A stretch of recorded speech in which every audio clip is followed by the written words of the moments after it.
Hello, my name is Demonocalypse, and we're going to be playing World of Tanks. And you're probably wondering, what the heck's this guy doing? It's like, the game is an MMO, so a free-to-play MMO that is semi-popular. It doesn't have a very big crowd because some people find learning curve is kind of hard to understand. I don't really see much of a learning curve here. Everything's pretty much linear, but what I really wanted to try doing with this was show people the difference between this game and another game, which has people going back and forth between the two. The other game being TankAce. Now they're both tank-based MMOs. I wouldn't even call them MMOs, just lobbied battles. I think's the correct term. I'm not entirely sure, but everything's instance. There's no persistent world. Um, Less of a persistent world with World of Tanks. There is something of a world, if you want to call it that, for TankAce, but I'll get to that when I get to it. Um, as you can see right off the bat, you start off in World of Tanks. I've been playing for a while, so you can see I've gotten some tier 6 out of 10 tier tanks. Mostly play my Russian because right now the guns on these other four tanks, the PZ-34, the VK-301P, uh, them 4, and them 6, the guns are somewhat inadequate. The only one that isn't is probably the M4, but the armor values aren't worthless. One of the first things I want to show you other than that is just that the settings, chat settings, vehicle markers, graphics. There are graphics options. There's a heck of a lot of them. I have a lot of them turned off because, for the most part, they don't do a lot. Volume options, general volume, panel music. Have music turned off because I don't think they did the best job of picking that out. Ambience would be birds. There is voice chat between people, but you have to platoon with them if I remember correctly. Um, Controls are completely rebindable, which is a plus in this kind of game. Reticle. You can change your reticle to anything you want.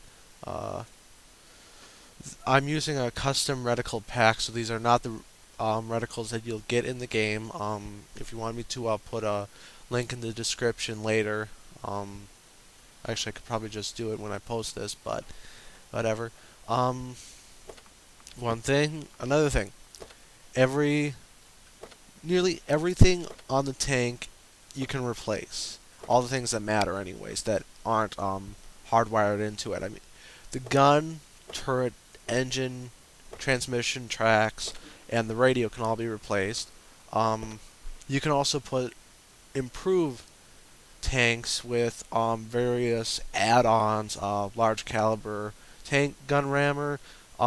It decreases loader time. Spall liner decreases how much damage high explosive ammo does. Um, then the service screen repairs. If you do not check this box, there is a chance you may not be able to use your tank right away after a battle because it won't repair. So then you have to hit the button manually. Most people I know repair automatically and resupply automatically. You can carry armor piercing, high explosive, and then gold ammo, which costs real money. Never bought any, and from what I can tell, it just doesn't seem worth it most of the time. But that's my personal opinion.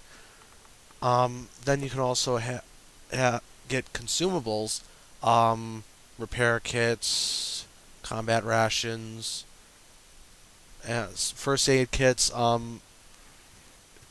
The crew is over here. You can see everyone has percentages as to how much training they've actually had. KV3 probably has the highest right now. When you get up to 100, you can choose specialty skills for each of yours. Let's see, here it is. As soon as they get to 100, you can pick one of these, and then when they get to 100 with that again, you can pick another one. If I understand the system currently correctly. Um, Everything about the tank is also laid out here. Hit points, weight. Weight has to do with the modules and how much you can actually carry. You cannot go above the weight limit. So that's where the transmission primarily comes in. The transmission also governs how fast your tank can turn and how fast you can go. The traverse speed is, like I said, um, how fast your tank can turn. The speed limit is how fast you can go. Like I said, the tracks do adjust the speed limit, but it's mostly acceleration rather than the top upper limits. Then you got the hull armor, turret armor. The higher the armor, the better. Standard shell damage, how much damage your gun will do. Standard shell penetration is how much armor the gun can penetrate. Rate of fire rounds a minute. Turret traverse speed, view range, and signal range. Um, the view ranges have to do with the spotting system. I'll try to go into that in the gameplay portion of this. But that's basically everything you really gotta know right now about the main screen. There's a few other things though. The tech trees. Everything's laid out in a very comprehensive list. It's very easy to see how, if I started off again with the MS1, how I would get the Object 261 or the KV13. You just take either route that you feel is best. Now, right now, I'd say there's some major problems with some of these tanks because I don't like dead ending, excuse me. But the VK1602, the Leopard, I'd say it's got good speed, it's got good armor, but the gun on it is complete trash, and you shouldn't go anywhere near it. But some people do have a lot more success than me with it. I just can't stand having a small gun. For that reason, I go with the M5. However, I found that at the time that I was going through the M3, the United States tank destroyer line over here had opened up, and I got to the M36 Slugger before I decided to expand with my KV to get the KV3 and the KV1S. Now, I believe it's in November. They will be expanding the USSR, the Soviet Russian tech tree to include the T150, which will replace the current KV3. The KV3 will be made into a Tier 7. If you have the KV3 during this patch, you will get a T150 and a free gold garage slot, which costs 300 gold for free. Also, if you have the KV with its two turret and one of its its KV2 guns, the 152 or the 107, you will automatically get a slot 2. So when that happens, I will probably backtrack from the KV1S because I do not believe I'll get the 60,000 experience necessary to KV13 by that time. But when that happens, I'll backtrack to the KV and then get that free slot. The KV2 will be an upgrade of it that I believe will be Tier 6. The S51 will be moved down to Tier 7, I believe. Either that or it'll be go to cross. But now another thing, statistics. Everything's laid out for you. There's multiple achievements: the Top Gun, destroy 6 tanks in a match, Invader, capture the maximum amount of capture points for anything sniper. Sniper is probably one of the easier ones to get. Defender, Steel Wall, Confederate, and these are progress. These are progress medals. Basically, you just kill people a lot. Oskins. So your more medium enemy vehicles with a medium tank targets must be at least 2 tiers higher than the player's tank. I think I got that in my M4 Sherman, but one of the things about gameplay is that most things were forsaken for balance issues. So, the M4 Sherman, called the Ronson, or the Tommy Cooker, I can survive 2 direct hits from a long 88 in the front. Now, I suppose that's mostly luck, but in actual combat, you could not survive that. One shot would probably be it. Would probably disable the vehicle. And they called it the Tommy Cooker because the gasoline engines were very easy to ignite. The research panel, you get experience for battles, and you spend it on these research branches. As you can see, I'm very close to getting the 100mm D10T.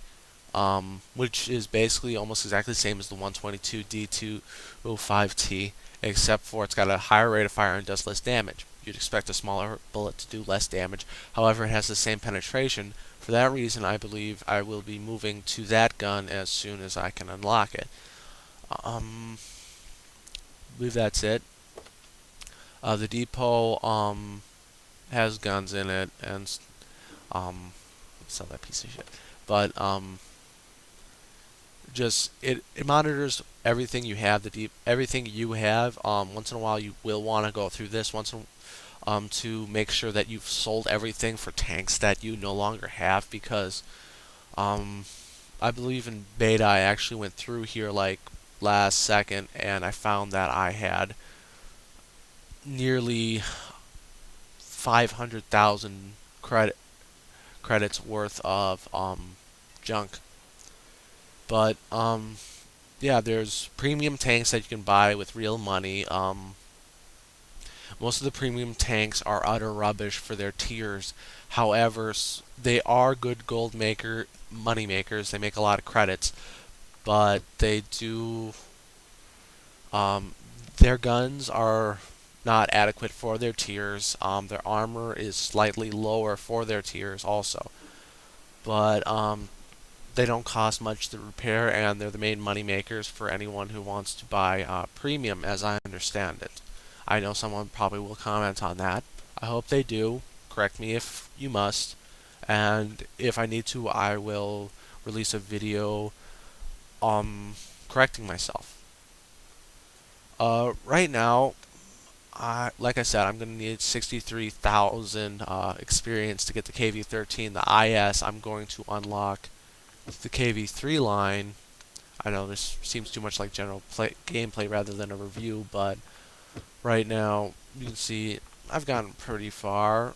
At this point, if I remember correctly, everything starts costing a lot more. Like, if I miss a shot with my KV-3 here, with the 122, I can lose 1,000 credits. However, if I hit them, I can make anywhere from 3 to 4,000 credits. So it is worth it, but it's a huge gamble using a large caliber gun like this. I also have the same gun mounted on my KV-1S, and the gun, if I remember the history correctly, was shoehorned in there.